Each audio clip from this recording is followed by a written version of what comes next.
Seringkali teman yang berbeda agama mengucapkan selamat ketika Idul Fitri. Bagaimana sikap kita untuk membalas hal seperti ini agar tidak dicap sebagai kelompok yang sempit dan fanatik buta? Sampaikan ke dia, brother, kau saudaraku satu bangsa dan setanah air. Aku tidak bisa mengucapkan selamat Natal karena bagi kami Nabi Isa itu bukan Tuhan, dia adalah Nabi utusan Allah. Dan bagi kami dia tidak lahir tanggal 25 Desember. Kuharap kau tidak tersinggung dengan ini. Kalaupun kau tersinggung, ya nggak apa-apa. Saya punya sahabat tidak Islam, tapi saya sampai hari ini masih teman baik. Dan dia tidak tersinggung karena dia tahu keyakinan saya. Itulah makna persahabatan. Persahabatan itu seperti kepompong, berawal dari ulat menjadi kupu-kupu. Persahabatan itu kan saling memahami, saling mengerti. Bukan kita mengorbankan akidah kita. Bukan berarti dia ucapkan Idul Fitri 1 Syawal, mohon maaf zahir dan batin, lalu kita balas dengan ucapan yang sama. Tapi di hari baik, di hari yang lain, saya tetap datang bersilaturahim. Saya tetap datang berkunjung ke rumahnya. Dia beri saya minuman kaleng. Dia tahu dalam akidah saya makan bekas makanan yang tidak halal tidak boleh. Dia kasih saya kue kotak, dia kasih saya minuman kaleng. Kami saling menjaga sampai hari ini. Bukan berarti saya tidak punya kawan beda agama. Semoga Ustadz selalu sehat, amin. Diberkahi, amin. Dirahmati, amin. Mohon motivasi, insya Allah. Pemuda yang berhijrah terkadang merasa putus asa karena selalu teringat dosa di masa lalu. Kalau kau masih ingat dosa, alhamdulillah. Yang khawatir justru kau nggak ingat dosa. Setelah hijrah kau merasa sudah menjadi penghuni surga, yang lain masuk neraka. Setelah hijrah, bapaknya masuk neraka, emaknya masuk neraka. Yang masuk surga cuma dia, istrinya, sama gurunya. Di kaplingnya surga itu. Memang dia panitia akhirat. Orang yang diterima taubatnya, ketika dia mengenang dosa-dosanya di masa lalu, maka hatinya hancur lebur, air mata tak tertahan menetes. Itu orang yang taubat nasuha. Ini sekarang punya banyak juga yang hijrah ini. Ustadz, saya ini dulu nakal. Kartu kuning sudah datang. Banyak juga saya ketemu orang yang sudah hijrah taubat. Apa kata dia? Ustadz, saya ini semua minuman sudah saya minum, semua perempuan sudah saya rasa, dari Afrika sampai Eropa. Ente taubat apa bangga? Dosa kok bangga? Ini yang taubatnya diterima Allah SWT. Rasa takut kepada Allah. Apa tujuan puasa 30 hari? Ya ayyuhalladzina amanu kutiba alaikumusyamu kama kutiba alal ladzina min qablikum la'allakum takut. Wahai engkau saudaraku, engkau sudah punya rasa takut dalam hati. Dengan bekal takut inilah engkau akan masuk ke dalam surga Allah Subhanahu wa taala. Ada orang minta jasadnya dibakar, abunya di laut dihanyutkan. Kenapa? Karena dia takut. Sebelum zaman Nabi Muhammad SAW, karena dia takut kepada Allah. Kata Allah SWT, karena dia takut kepada aku, masukkan dia ke dalam surga aku. Makanya di antara doa, Allahumma qasim lana min khasyatika ma tahulu bainana wa baina ma'asik. Tanamkan rasa takut ke dalam hati kami, sehingga dengan rasa takut itu kami tidak jadi melakukan perbuatan dosa. Pak Ustadz, tadi saya ke mall, terus tiba-tiba datang cewek ngasih nomor, dia ngajak saya jalan, terus tiba-tiba datang rasa takut saya, Pak Ustadz. Akhirnya saya nggak jadi jalan. Takut sama siapa? Sama suaminya.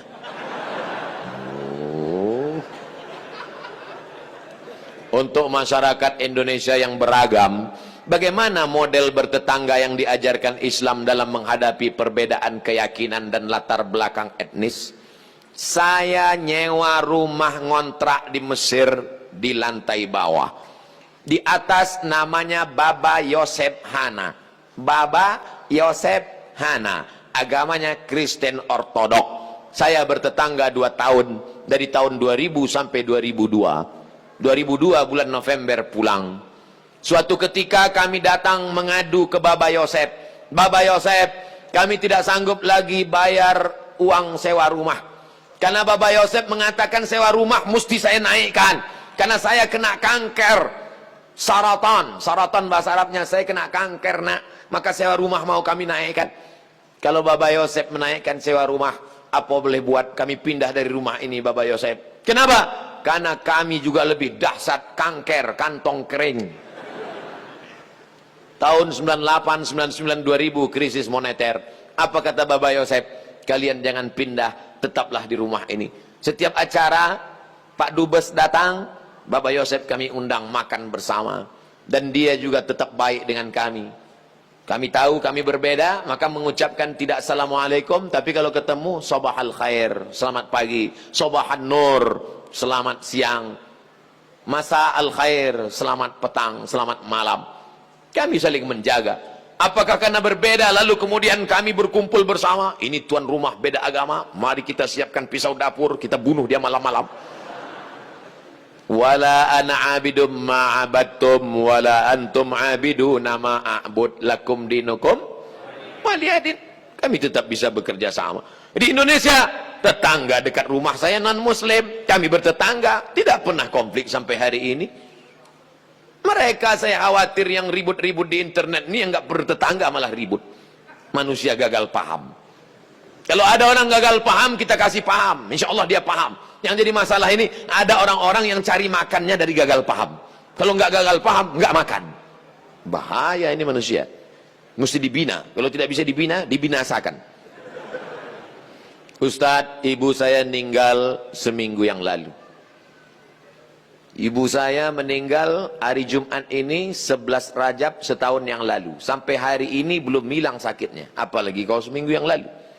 Saya mohon doanya agar ibu saya ditempatkan di tempat terbaik di sisi Allah. Nanti di akhir majelis, bukan hanya ibu engkau saudaraku, ibu kita semua. Dulu, makin berjalan hari itu makin lama dia makin berkurang. Di antara yang menenangkan hati ini adalah banyak-banyak berkirim doa.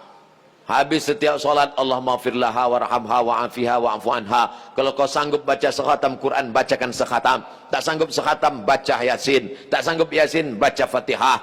Fatihah tak juga sanggup, parah kali. Habis itu pula kalau kau ada duit gaji sedekah, belikan beras 10 kilo, sarden, ikan, kumpul, masukkan ke kresek, serahkan ke anak yatim. Sebutkan, ni anak yatim tolong doakan almarhumah ibu saya. Di mana dulu tempat dia solat, kau buka sajadah solat kau di situ, menenangkan hati. Wasta'inu bis sabri wassalah. Mintalah tolong kepada Allah dengan sabar dan solat. Saya tahu, man lam yadhuq lam ya'rif man lam yadhuq. Orang yang tak meninggal ibunya tak dapat dia merasakan bagaimana sakitnya kehilangan. Oleh sebab itu maka yang masih ada ibunya pulang dari sini, kau belikan makanan kesukaannya, datang ke rumahnya, cium tangannya, suapkan makanan, peluk dia, cium keningnya, senangkan hatinya. Hanya itu yang dapat membuat kau bahagia. Kalau kau ingin rezekimu seperti rezeki raja-raja, perlakukan ayah ibumu seperti raja. Insya Allah semua kesulitan hidupmu akan diberikan Allah kelapangan, insya Allah. Amin ya rabbal alamin. Sebelumnya mohon maaf Ustadz, pertanyaan ini keluar dari materi hari ini. Belakangan ini saya lihat banyak perkumpulan orang-orang atau komunitas mengaku Islam modern atau Islam yang bersatu dengan budaya. Bagaimana cara kita memandangnya agar kita tidak disebut musyrik dan diterima di kalangan masyarakat sebagai pecinta budaya daerah? Ini pertanyaannya umum. Kalau mau nanya ke saya masalah hukum fikih, sebutkan secara spesifik satu contoh kasus. Karena kalau cerita masalah budaya, maka saya pecinta budaya. Peci ini agama atau budaya? Budaya. Mana ada hadis Nabi, sahabat, tabi'in, Imam Syafi'i pakai peci? Ini budaya. Saya pakai budaya ini sekarang. Maka kemana-mana saya mau menunjukkan budaya. Ketika di Maroko pun waktu sidang S3 saya pakai. Saya mau menunjukkan saya orang Indonesia. Saya pakai batik. Batik itu budaya? Budaya. Apakah salah saya pakai peci dan batik? Tidak. Ada juga orang mengatakan, jangan pakai batik gambar burung, nggak boleh dibawa sholat. Kenapa? Karena dalam burung itu ada tai. Gimana ceritanya? Saya yang bodoh apa dia yang pintar? Selama budaya itu tidak mengandung unsur kemusyrikan, merusak akidah, maka ada syarat dan ketentuan berlaku. Wala ana abidum ma'abattum wala antum abiduna ma'abud lakum dinukum waliyadin. Karpet ini agama atau budaya? Budaya. Karpet ini budaya. Masjid Nabawi yang asli nggak ada karpetnya. Ini berapa kali budaya. Ini lagi membuat bunga-bunganya. Ini budaya semua nih, bunganya mati lagi. Oleh sebab itu maka bahkan masjid kita pun banyak budaya. Ini bangunan melengkung di tengah, tiang melengkung di tengah disebut dengan kubah. Kubah itu budaya dari Bizantium, Romawi. Makanya bangunan-bangunan Romawi, coba tengok gereja-gereja ortodok di Moskow pakai kubah. Orang yang tidak ngerti dia tengok, loh kok ada masjid di Moskow?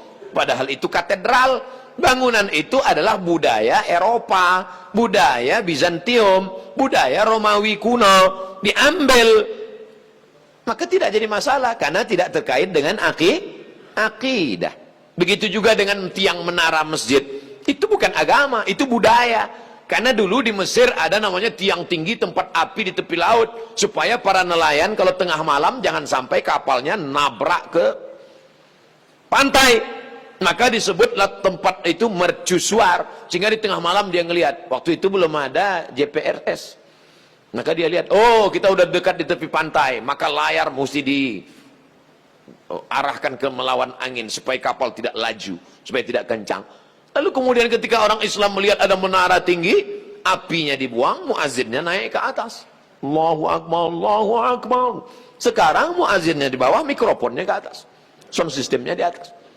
Sekarang nggak ada lagi kabel, wireless. Ini semuanya budaya. Selama budaya itu tidak merusak akidah, maka boleh. Yang nggak boleh itu budaya celana pendek. Kenapa? Karena melanggar syariat Islam. Nampak pangkal paha dan lutut. Tidak sah salat.